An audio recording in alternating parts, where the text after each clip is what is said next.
Chennai Koyambedu metro rail நிலையம் கீழே 2 அடிக்கு நீர் தேங்கியிருப்பதால் வாகன ஓட்டிகள் மிகுந்த சிரமம் அடைந்திருக்கின்றனர். கள்ள தகவலுடன் நிகழ்ச்சி செய்தியில் சோமசுந்தரம் விவரம் என்ன? மெட்ரோ ரயில் நிர்வாகம் தண்ணீரை வெளியேற்றுவதற்கான பணிகளில் ஈடுபட்டிருக்காங்களா? எவ்வளவு வாகனங்கள் அங்க சிக்கியிருக்கு? வணக்கம் தேவப்பிரியன். அதாவது புயல் மற்றும் கனமழை காரணமாக சென்னை கோயம்பேடு மெட்ரோ ரயில் மேம்பாலம் கீழே மழை நீரானது தேங்கி வெள்ளக்காடை தற்போது காட்சியளித்து வருகிறது. குறிப்பாக கோயம்பேடு சந்தை முதல் பூந்தமல்லி நெடுஞ்சாலை இணைக்கும் முக்கிய சாலையில் இந்த முக்கிய சாலையில் 2 அடிக்கு மேல் மழை நீர் தற்போது தேங்கியுள்ளது. அந்த காட்சியை தான் தற்போது நாம் பார்த்து வருகிறோம். மேலும் மழை நீரில் தேங்கியுள்ள இந்த சாலையில் தேங்கியுள்ள மழை நீரில் வாகனங்கள் தத்தளித்தபடி செல்லக்கூடிய காட்சி நம்மால் காண முடிகிறது. மேலும் வாகன ஓட்டிகள் பயணிக்க முடியாத ஒரு சூழ்நிலையும் ஏற்பட்டுள்ளது. குறிப்பாக இந்த பகுதியில் தேங்கி நிற்கும் மழை நீரை வெளியேற்றும் பணியில் ஜேசிபி இயந்திரம் மற்றும் நீர் மோட்டார்கள் கொண்டு சிஎம்டிஏ நிர்வாகம் மற்றும் சென்னை மாநகராட்சி மெட்ரோ நிர்வாகம் உள்ளிட்ட நிர்வாகத்தினர் துரித நடவடிக்கை தற்போது எடுத்து வருகின்றனர். அந்த நேரடி காட்சியை தான் தற்போது நேரடியாக பார்த்து வருகிறோம்.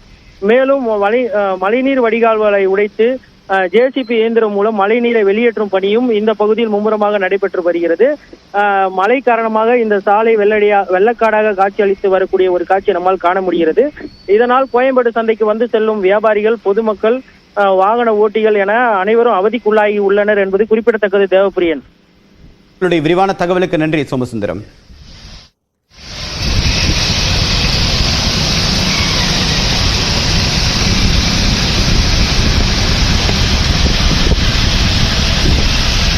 விழுப்புரம் மாவட்டம் மரக்காணம் பகுதியில் 2வது நாளாக கடல் சீற்றத்துடன் காணப்படுகிறது.